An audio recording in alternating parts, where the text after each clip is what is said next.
ایک یہ کہتے ہیں کہ بعض خاندان والے ایسے ہیں جو کہتے ہیں کہ جی جائیداد میں ہم بیٹی کو حصہ نہیں دیتے ہیں، جب انہیں سمجھایا جائے تو ذاتیات پر اتر آتے ہیں۔ تو بعض رشتہ دار کہتے ہیں بھئی چھوڑو ان کو، بس یہ تو بیٹیاں لینے دینے کے اوپر لگے رہتے ہیں، باقی کوئی کسی چیز پہ توجہ نہیں کرتے ہیں۔ تو اب ایسے لوگوں سے رابطہ رکھا جائے یا نہ رکھا جائے؟ دیکھیں، پہلی بات تو یاد رکھیں کہ بیٹیوں کو وراثت سے محروم کرنا حرام اور گناہ کبیرہ ہے۔ یہ کسی کے والد صاحب کو اجازت نہیں ہے کہ وہ یہ کہیں کہ جی میں حصہ نہیں دیتا ہوں۔ آپ کون ہوتے ہیں حصہ روکنے والے؟ اللہ تبارک و تعالیٰ نے بیٹیوں کا حصہ قرآن میں مقرر کیا ہے، لِلذَّكَرِ مِثْلُ حَظِّ الْأُنثَيَيْنِ۔ اللہ تعالیٰ فرماتا ہے کہ لڑکے کے لیے 2 لڑکیوں کے برابر حصہ ہے، یعنی اگر 3 بچے ہیں، 1 لڑکا اور 2 لڑکی، تو 2 حصے کریں گے، 1 بیٹے کو ملے گا اور دوسرے حصے میں سے آدھا آدھا بیٹیوں کو دیا جائے گا، یا 3 حصے کر لیں، 1 بیٹے کا ہوگا اور 2 ایک حصہ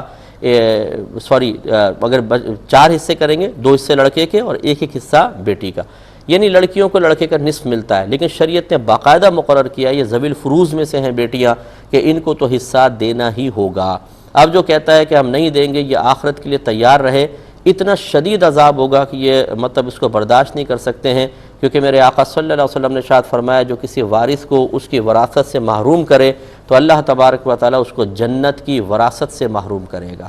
ہمارے ہاں بہت ہی غلط تقسیمیں ہیں، جہاں زمینوں کا مسئلہ آ جائے، جہاں پیسہ آ جائے، جہاں پراپرٹی آ جائے، وہاں پہ اولاد بھی اچھی لگنے نہیں لگتی ہے، وہاں پر یہ کہ بیٹوں کو فوقیت ہوتی ہے، بیٹیوں کو پیچھے کر دیا جاتا ہے۔ اور میں نے پہلے بھی مسئلہ بتایا کہ حالت زندگی میں آپ جو کچھ تقسیم کریں گے، اس میں صحیح مسئلہ یہ ہے، مفتبی مسئلہ یہ ہے، افضل قول یہ ہے کہ بیٹا بیٹی بالکل برابر ہوتے ہیں۔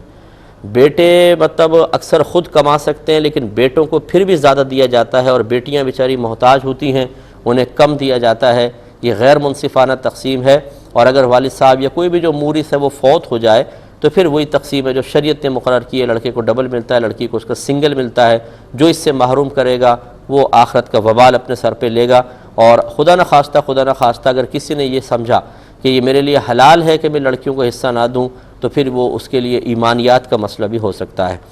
یہ کہتی ہیں ایک شخص ہے، وہ پاکٹ سائز ایک قرآن مجید اپنی جیب میں رکھتا ہے، اکثر باوضو رہتا ہے، تو کہیں دکانوں وغیرہ میں بیٹھتا ہے تو قرآن نکال کر تلاوت شروع کر دیتا ہے، تو کبھی بے وضو بھی ہو سکتا ہے، تو کیا حکم شرع ہوگا؟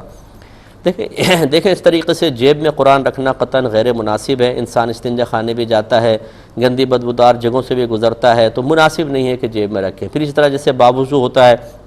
وہ چھوئے گا تو گناہگار ہوگا۔ آج کل بہتر یہی ہے کہ موبائل میں ڈاؤن لوڈ کر لیں اور وہ اپنے پاس رکھیں۔ اس موبائل کے اندر ڈیٹا جو ہے وہ ٹیکسٹ فارم یہ کہ نقوش کی شکل میں نہیں ہوتا ہے، ریز کی شکل میں ہوتا ہے، اور موبائل کی مشینری اس کو متشکل کر کے دکھاتی ہے، لہذا اس میں آسانی یہ ہے کہ اسکرین پر اگر آپ کا ہاتھ بھی لگے گا تو آپ گناہگار نہیں ہوں گے۔ تو اس طرح پاکٹ سائز قرآن مجید نہ رکھا جائے، یہ بہتر ہے، ادب اسی میں ہے۔ ایک ہی کہتے ہیں کہ بعض لوگ ہیں جو کاروبار بھی ٹھیک ہے، ان کا اچھا صحیح طریقے سے کرتے ہیں، یعنی دیانتداری سے کرتے ہیں، دیگر معاملات بھی، لیکن ان کے تجوید وغیرہ ٹھیک نہیں ہے، تلفظ درست نہیں ہے، تو انہوں نے خود اجتہاد کر لیا کہ ہم پوری نماز کو بسم اللہ الرحمن الرحیم کے ساتھ پڑھ لیں گے، تو یہ صحیح ہے کیونکہ تلفظ ہمارے خراب ہے۔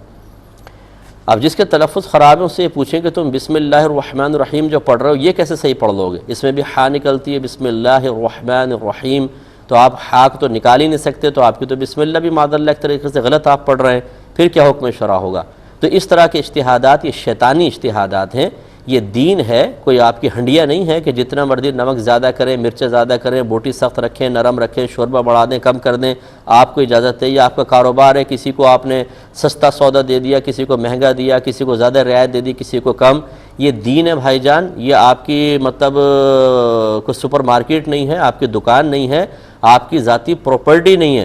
یہ آپ کی کوئی یہ کہ اس میں اختیارات آپ کو حاصل نہیں ہے۔ اس طرح بالکل نماز نہیں ہوگی۔ جس جاہل نے ایسا سوچا وہ گناہ کبیرہ کا مرتکب ہے، کیونکہ اس کی نمازیں قضا ہو رہی ہیں اور وہ مسلسل گناہ گار ہے۔ اب کاروبار ٹھیک کر رہا ہے، غریبوں کو دیتا ہے، یتیموں کو دیتا ہے، یہ سب بیکار ہے۔ جب تک کہ فرائض پورے نہیں ہوں گے تو نوافل کا فائدہ کیا ہے؟ اس لیے فوراً سے پیشتر اللہ کی بارگاہ میں توبہ کریں۔ ابھی اگر ان کو کہا جائے، گورنمنٹ ہماری اعلان کر دے کہ جو اپنے تلفظ درست کرے گا اس کو پر منتھ 1,00,000 روپے ملیں گے، پھر دیکھیں یہ اپنے تلفظ درست کرتے ہیں کہ نہیں کرتے، اور کیسے پھر نماز کو خشوع و خضوع سے پڑھتے ہیں کہ نہیں پڑھتے ہیں۔ یہ سب ہمارے ہیلے بہانے ہوتے ہیں، نہ سیکھنے کے بہانے کہ بھائی جلدی جلدی بسم اللہ سے نماز پڑھو اور چھوڑ دو۔ یہ سب کاروبار یہیں رہ جائے گا، آپ کی دولت یہیں رہ جائے گی، جن بچوں کو آپ اس قسم کے پیسے سے پال رہے ہیں وہ شاید آپ کے لیے دعائیں بھی نہیں کریں گے، وہ بھول بھال جائیں گے، اللہ تعالیٰ ان کے دل میں آپ کی محبت ختم کر دے گا، کیونکہ جو اللہ کا نہیں تو اللہ تعالیٰ اس کو کسی کا نہیں رہنے دیتا۔ اس لیے فوراً توبہ کریں، اگر آپ کو تجوید نہیں آتی ایک استاد رکھ لیں، اسے پیسے دیں، وہ دکان پر آ کے گھر پہ آ کے آپ کو پڑھائے گا،